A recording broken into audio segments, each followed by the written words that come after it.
कौन है रे? कौन हमारे दोस्त का मरला सब? अरे रिंकू भाई हमके जाए दे ना रे भैया, छोड़ ना हमके जाए दे ना रिंकू भाई, हमको छोड़ जाए दे। अरे चल बताओ क्या मरला सब तके?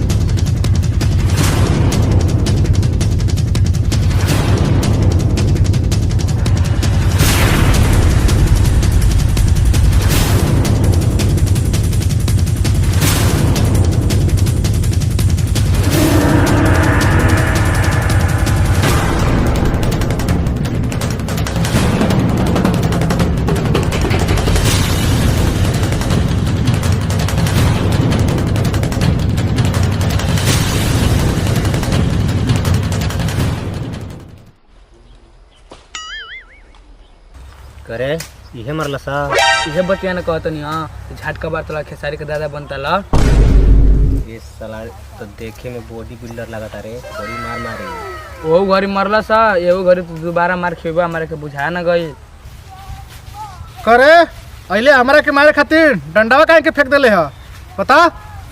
अरे मदे भैया हम मारे खातिर कहल बानी, हमरा से एगो झांटो नहीं कबरी। तेवर तो बाबू हे बुझाता डंडा संडा लेके आइल वाला जन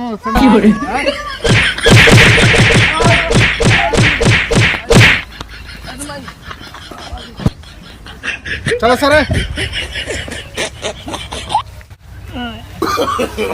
नो सर जानते थे हम सर वाला तो पहले ही ना बॉडी बिल्डर बनी। अरे भाई तो कहनी है ना कि मत जा, अब तोरा से कबो नहीं रह, अब तू देख लिए उनकी जब जगह तब मरवाते रहता ले तू। ए सारा कबो मुसीबत आई ना तो हम ही बचाई, केहू बचाव वाला नहीं रही।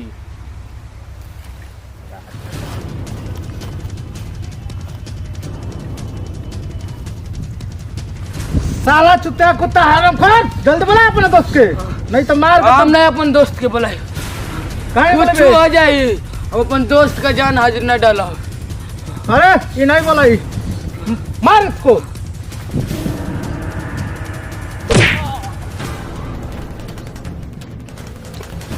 चलो जल्दी करके बुलाओ जल्दी अपन दोस्त के। नहीं बोले अपन दोस्त के, नहीं बोली बे, उनकी जान ले लेते कुछ खोले, हम नहीं बोले अपन दोस्त के। अरे मारते इसको जल्दी मार।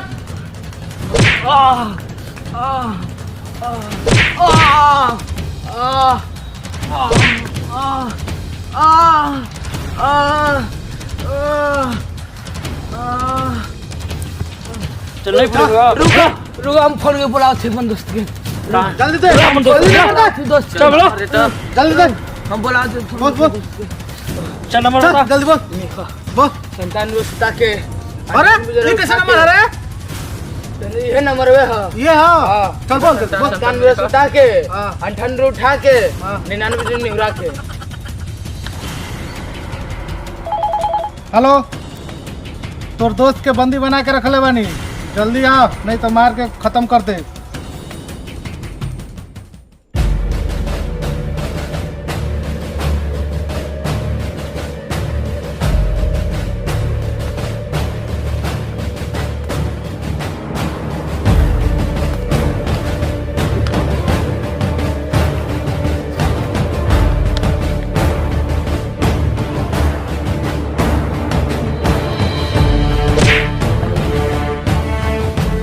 करे साला तोर हिम्मत कैसे भइले खोले का?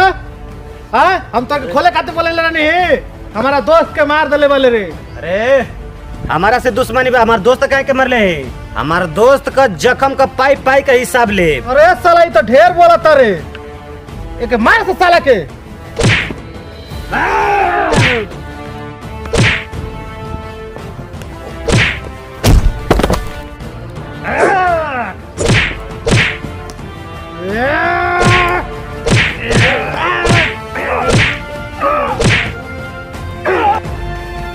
आज का बाद हमारे दोस्त के यहाँ उठा के मत देखी है। चल दोस्त